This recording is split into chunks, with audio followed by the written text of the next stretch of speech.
And we're live. Oh, welcome to Thunder Nerds. I'm Brian Hinton. I'm Janelle Pizarro. And I'm Project Philip Von Weiss, and thank you for consuming the Thunder Nerds, a conversation with the people behind the technology that love what they do And do tech good. Wow! We're talking about skills, and that's just about it. I love Chris's like, hey. He's like, hey guys. I like the energy, you know. So occasionally I could bring the energy. I just wasn't aware what the level we were at. Oh no, we bring the Gauging. energy in the We're show. way up here. Yeah, Janelle's almost always way up here. I am, like Yeah. usually it's like it's the laugh that gets There's me. no such thing as like chill thunder. Thunder is No, we're Thunder Yeah. Nerds.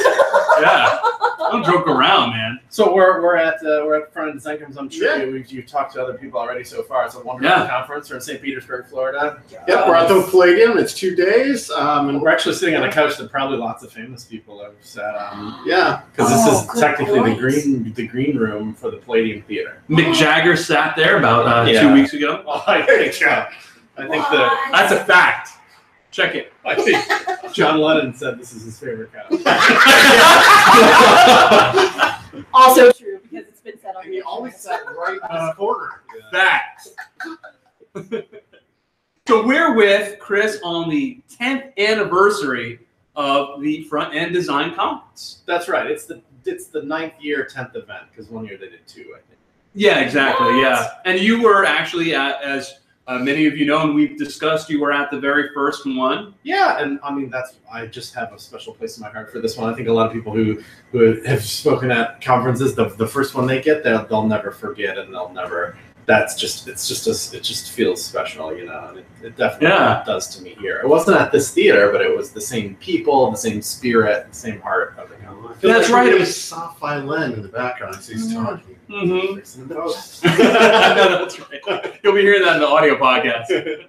Yeah, it was at that. I forget the name of the hotel that it was at the first I one. don't even remember. Just this morning, Dan got on stage and talked about like lessons learned and interesting things in the early days he ran it for about more than half of its life. Yeah. And these days he calls himself a glorified attendee, but Yeah. he still gets on stage and kind of helps MC it and all that. And I maybe said Hilton because he had some early pictures of it. One was hilarious of the whole conference was sitting there watching the screen and kind of squinting because it was super bright. He had like all the lights on in the room, and then like somebody sent him a tweet like lights on. He was like, good idea. So you can see the slides. That seems like an ace idea. Slightly important. That's just Dan. Yeah, anyways.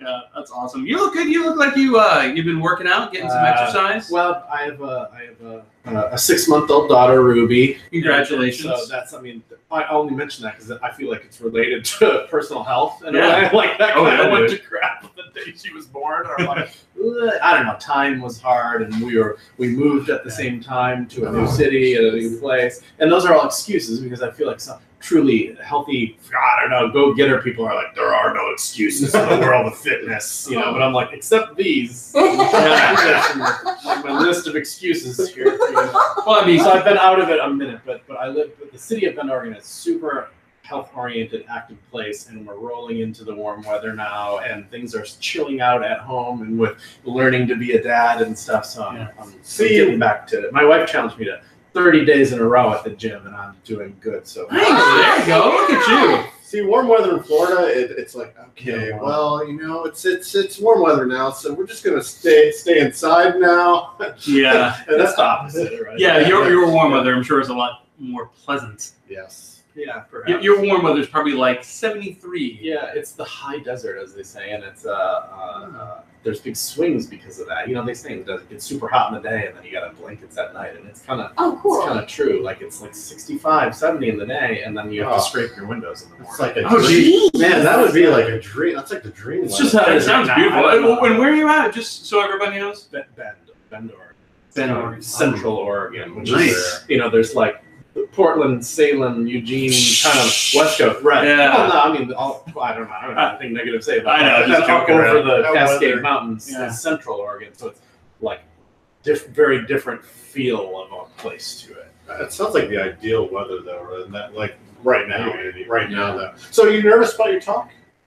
You seem it. Always a little. I Oh my mean, goodness. A little. I guess it'll be the third time I've given it. I think most people who give, you try to recycle them as much as you can, get as much life as you can out of it, and I think it's good for everybody. I don't know, nobody here has seen it before. I think some people have an irrational worry that like, I gave it at one conference, everybody's seen that, and like they super haven't. No way. Yeah. What you should do is just record yourself at one of them, and then just like go out there and be like, "Hi guys," push play, then go stage. Terrible. Yeah. So here's my copy. Pause it every once in a while. So at this moment, I was thinking like blah blah blah blah blah blah. But anyway, let's keep going. They do that in I'll Japan. be like the with gorillas rock of web conferences. Yeah. They perform as holograms. Oh Yeah. yeah, that's true. That's true. They do that. You can make a lot of money doing that. Any conference invitation comes in. Yes. Anytime. Whenever. Yeah. All the time. And then like a package comes in the mail. It's like this like device that projects you. It's on a laser disc. It Is says, that this what is Imagine Chris they use? on the outside. You're welcome. Yeah. Please send it back. That was very expensive. Yeah, exactly. And I'm talking about the serverless stuff, which I think we probably talked about last show. We did, but let's talk about it for a little bit for the people that are hearing it for the first time. As you said, not everybody's heard about this talk or the subject. Yeah, and it's not. I'm not giving a talk on it as like an expert in any way on this stuff. I'm more like as an observer of what's going on. I'm not like modest about the things that I know a bunch about. I'm pretty good at CSS, like front end skills in general. But even that stuff, the world moves so quickly that like to say that you're an expert in all things CSS, even these days, is difficult to say. So we're all beginners in different parts of it in different ways and stuff. Anyway, this serverless stuff is kind of a, how do I define it really? I should be looking at my slides probably with this idea that like in some ways web hosting is evolving quickly to the point where like it's kind of nice to jump on, if you can, on some projects when appropriate, etc. A million caveats, static hosting. Yeah. And the idea, and even in this has been around forever, but you think of that as like GitHub Pages, where you can take a branch of your GitHub repo, you can activate GitHub Pages, and then you get that in the hosting. Then you have a deployment, you get that for free, because all you got to do is push to the branch. And you're cool. You get deployment. You don't have to worry about where it's hosted or whatever. It's fast because it's on GitHub, it's CDN'd up, at rock and roll, whatever. You got HTTPS there because they just provide that for you. It's like, holy crap, you get a lot for this, and it's costing you nothing. But here's what you don't get. You can't like run your PHP site there. Yeah. You can't run Node and process something in the background. You just get static files only. But it's like, so people found ways to work around it. And even GitHub tried to provide some stuff for you. Like I need like kind of a CMS. They're like, well, here's Jekyll. You can run that. And so there's Jekyll, and then there's like Hugo and 11T and Metalsmith and all these other like static site generators. People love it because your whole site is a repo. All the markdown files and everything that is your site is now a repo. And now hosting is starting to evolve and be like, oh, people like that. That's cool. That's convenient. I can just pull down my site. My computer can set on fire and it doesn't matter. It's like the whole, it's hosted elsewhere, which is kind of great. And now Netlify's in on this ball game too, being like, oh, we don't just support Jekyll, we support any build process of all. And it's all static. But then it's like, okay, then there's people like, well, but my site's not static. My site's dynamic. My site needs to run some back-end stuff. It has to have authentication. It needs a comment thread. So comments we can't keep in markdown files. Comments need a data structure to them. Yeah. So there's all these reasons why you might not go there. And so the talk is kind of a little bit about that and a little bit about like maybe that's not entirely true. And there's a lot of the stuff that you can do and still live in that static world and still get that checklist of great stuff, deployment, CDN, HTTPS, all this stuff. Kind of for free, and then not have to give up on something like a comment thread. Or kind of like what you and Dave been talking a lot about with the Jamstack, where you could kind of the Jamstack is the keyword. Yeah, you have all these sources that you could just pull in all that content that you need. Like if you want to have comments, that lives as a service somewhere else. Sure. So it just so happens that all that static site generator stuff can be true, but then there's all this front end stuff that's happening, Vue and React and Angular and all these like great front-end frameworks and how that world is evolving so much, and all the other things that go along with that. Like, I want to dabble around in CSS and JS and all that stuff. So, okay, really, you're a front-end nerd, and you want to build a site that way. Well, those sites are built with like chunks of state, and that state can come from an AJAX request to whatever. Yeah. So WordPress backend, or just like a chunk of JSON stored somewhere, or a headless CMS or whatever. That's hot too these days. So now you're still living in a static world, a Jamstack kind of situation. You're still using fancy front-end build stuff because you're a fancy front-end developer, and your data is just coming from somewhere else that's kind of decoupled from all that. That's a part of this world too. So it's like, you know, your simple GitHub stuff, and, you know, and I feel like I'm CodePen too. CodePen is a big CodePen projects. Yeah, it works in that way. It's just all like of the GitHub CodePen pages in that CodePen gives you a lot. It gives you as an editor environment and all this Versioning, pre-processing and stuff. Sure, there's plenty of stuff that we need to versioning would be cool. But in a sense, it's simple. It also has no data store for you, unless if you want to just put like a static chunk of JSON there or whatever, and no backend languages really, other than it processes stuff, but it can't like run PHP or Node or anything like that for you. And so it kind of lives in that world that like, okay, that feels very crippled and limited, but is it really? Because there's all these other things that you can do. So that I'm living that world that way too. All that stuff together, and we didn't even talk about all of it because there's cloud functions and stuff to talk about. But that whole world, if you put a stamp on it, the stamp you would put on it is serverless. As disingenuous as of a word that feels, because we just talked about a million things that involve servers. Yeah. Get over that and just say serverless is evocative of a word as a buzzword of all of that stuff together. Do you ever feel like it's like cyclical how things work? That like, I feel like we start out with these static sites and then we actually were doing some dynamic loading into static sites, and then it was switched to, we have databases, and WordPress became big, and suddenly, now static is back.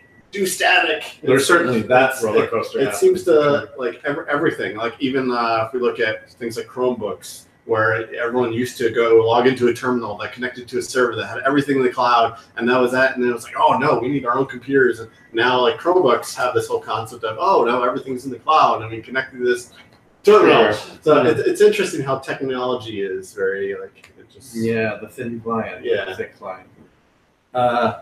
I don't know. Yes, maybe. The idea of a database will never die. Certainly, there's people that like think of this word serverless and think of the like, now you're stitching together all these different services together. Do you feel comfortable with that? Your trust has to be placed in all kinds of different places. Yes. They're not wrong. There's more things that could fail.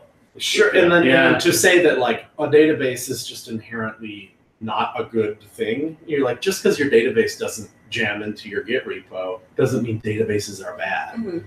I even heard, I don't know, the idea, databases are fine, databases are great, databases can be fast, databases can be secure and all that stuff. It just depends. I'm not trying to say serverless is the way forward and every single site in the entire world has to be that. I'm saying serverless is a checklist, or not even a checklist, but like a bucket of stuff. Yeah. And you can even have a very server-heavy, normal, traditional, whatever that is, thing, and use little pieces of serverless where is appropriate for you. Mm-hmm. I would think pretty much everybody doing serverless seriously today, that's the case for them. They're using bits of both.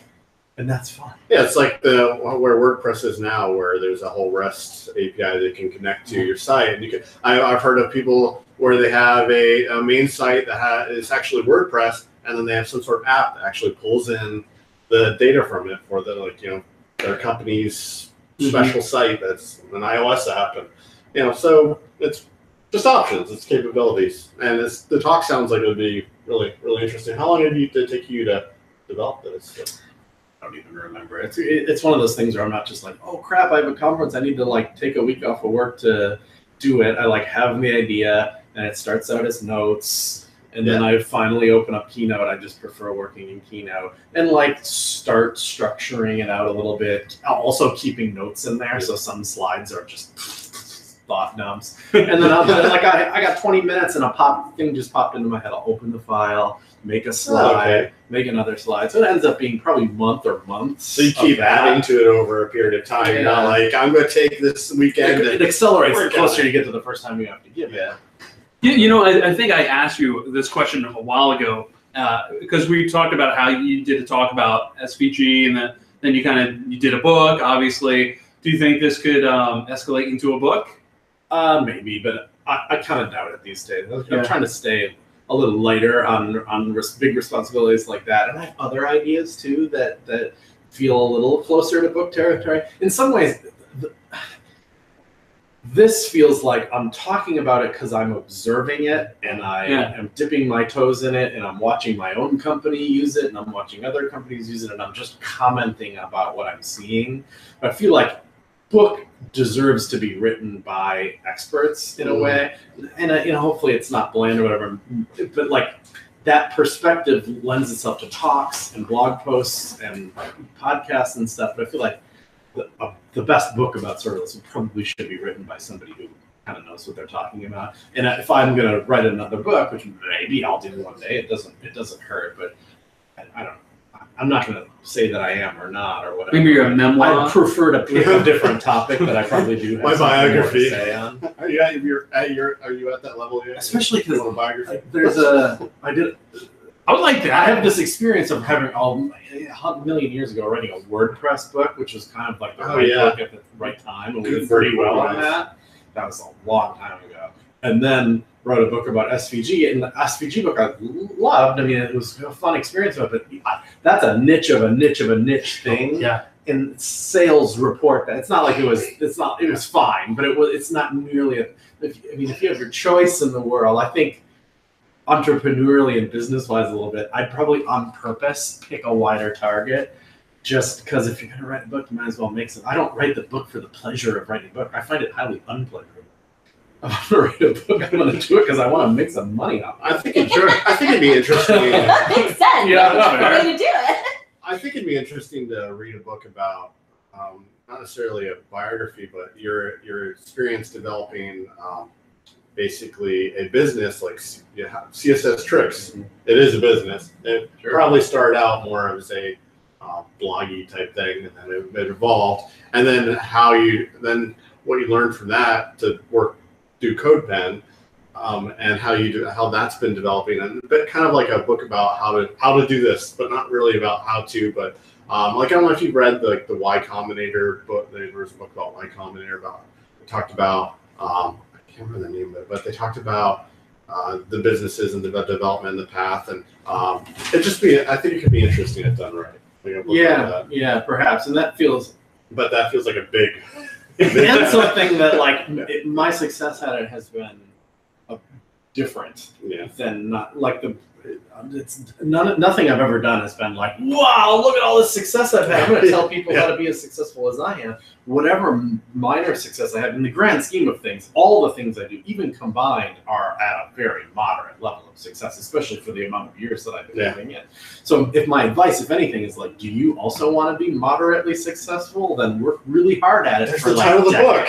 That's a great title of the book. I want to be moderately successful. I don't know. Have you seen all this unicorn movement stuff? That's really worth looking at. I feel more like kinship aligned with that. Like build slow businesses that are sustainable over time, that have minimal investment, and I feel more comfortable in that world than trying to talk about how to achieve mega. But I just think it's interesting too. If you did do something like that, talk about the story of how CSS-Tricks was just one of the kind of sites where, I believe I heard this episode where you and a buddy had some other kind of like an Adobe kind of help sites, an InDesign site and a Photoshop site. And that was the one that just kind of stuck around because you enjoyed it the most. Yeah, right. So which is in a sense a cliche lesson, right? Like do what you love or whatever. Yeah. Or do what annoys you the least. Or I think there's something to say about having that whole make a living and be happy with it, right? And being happy in your own element. And I think that's really awesome that you've been able to accomplish that. So it'd be really cool to see how you say that to the world. It'd be really nifty. I do like the idea of. My wife tells me that I'm kind of in the self-help business, and so that I think about that. That's a lot. fair. And so that I'm like, maybe I should, Yeah. pitch it in that way a little bit, like. But CodePen Radio, I've been listening to that one. An interesting topic I'd really like to hear that I don't think you guys have done yet is about your thought really behind the initial concept. Like I think you did a very kind of vague episode where you talked about, but like a really deep, like, why did you guys decide suddenly that, hey, well, not suddenly, but let's do this? Like, what was the original intent, and then how it has evolved into what it is now would be a very interesting episode. I'd love to hear. Yeah, we could probably do that. I mean, there's some origin story of, because it's not that surprising. Really, it's show. Kind of like what's that? And I miss you guys in the show. The three of you haven't been on the. It's been. I feel like I'm on every 3 or so, but it depends. Sometimes you get, I don't know, it just evolves over time. Oh, I get it. Yeah. But we have at our office now in Bend, we have this big fancy sound booth thing, and so it's very same company. Well, it's the office for CodePen. No. It's the one where you were the last time that you spoke to us, right? Well, probably. Yeah. Okay. I mean, if I'm at home, I'm in the booth. I'm not gonna like record not in the booth. Yeah, I love that booth. That's pretty cool. I just bring it up to say that, podcasting. I've made this booth investment. Podcast is here to stay. It's a thing. It's your baby now. Yeah. You guys have been talking about changing the format and stuff, and it's interesting and evolving it more. Yeah, I heard Dave mention something about video too. Did we talk about video? Yeah. Yeah. He said something about video. My life is a blur. He's got a couple side podcasts too. Does he? Yes. A side quest, which is like a podcast about video games for people that don't have time to play video games. I love that. That sounds amazing. Yeah. We'll link to that in the show notes. That's hilarious. It appeals to me too in this, because I really kind of don't. I'm like watching people play God of War right now. You really don't have the time now. But it's so much effort to get started that it's more likely that I'm gonna couch out, pop the iPad up, and find somebody who's streamed it. Yeah. And just watch it. Because then you kind of skip the frustrating parts too, where you're like, I don't know how to solve this puzzle. And then you just kind of scrub to the part where somebody else solves it, and you're like, that's just as satisfying. I am such a good gamer. Yeah, that'd be really nifty. I think there's a whole value of watching people like PewDiePie and things like that actually go through games. If you find a streamer that you connect with, sometimes you bring one up and you're like, they are obnoxious. Oh yeah. Obnoxious. But then you find one that's just your style, whatever that style might be. I kind of like when people bring that energy, but not the whatever. So some kind of non-obnoxious version of it. But I don't want to watch somebody just the door. Did you see that? I find it amazing StarCraft people streamers that would just be when they have a big battle got going, they just started roaring, like it was in the the soccer that ever. Sure, the soccer announcers. Oh, yeah, that kind of stuff. I want to see that. Carrier has arrived. Exactly. I'm gonna code like that from now on. Yeah. Build complete. P tag. Complete. Yeah. You just throw all your pencils at That'd be great. All I could think about was NPM. Done. Sorry, I'm having a fit NPM now. installing now. Watching those hashtags fly. Trying to make a sandwich. Made my day. Okay, we could be done now. That was amazing. That's awesome. I love hearing the human parts. That's kind of my favorite thing about doing this show is listening to the humanness of human guys. Yeah, of developers and designers, which is really cool. So it's awesome to know that you are human and you're watching things on YouTube, people playing God of War. That's awesome. What is something else that that you do for fun that has nothing to do with tech? Oh yeah, I do plenty of stuff. I do music stuff, and in fact, when I moved to I was I play the banjo and a bunch of different stringed instruments and stuff. I like old time music. It's just kind of the style of music that I'm into. And I kind of Googled, like, I wonder if there's an old time club pretty much for every kind of folk music in any town in America. You go and they'll be like, oh, we play Irish music at McFinnigan's on Wednesday night, the third Wednesday of every month at 7:30 or whatever. And all they do is like push a table into the corner and sit around it and throw some sheet music on the thing. And they just all play the song in there. And there'll be one for bluegrass and there'll be one for old time maybe. And there'll be just different ones, you know, they'll just be open mic folk night at the cafe or whatever. There's a million things you can show up at. And I was just crossing my fingers there'd be an old time one in Bend, and there was. Thank God they threw up like a Weebly site or something that was like Central Oregon old time jam or whatever. I'm like, nice. I'm totally gonna go. And it's always a little nervous at first because I'm not like that good at it, but I like it a lot, you know. And anyway, so I show up, you know, and you kind of play on the outskirts for a while, and you're kind of crossing your fingers that it's like a nice one and it's not a bunch of jerks or whatever, because it's really kind of, you don't know. Not that they'd be all jerks, but like some of them will be welcoming or not welcoming or whatever. Yeah.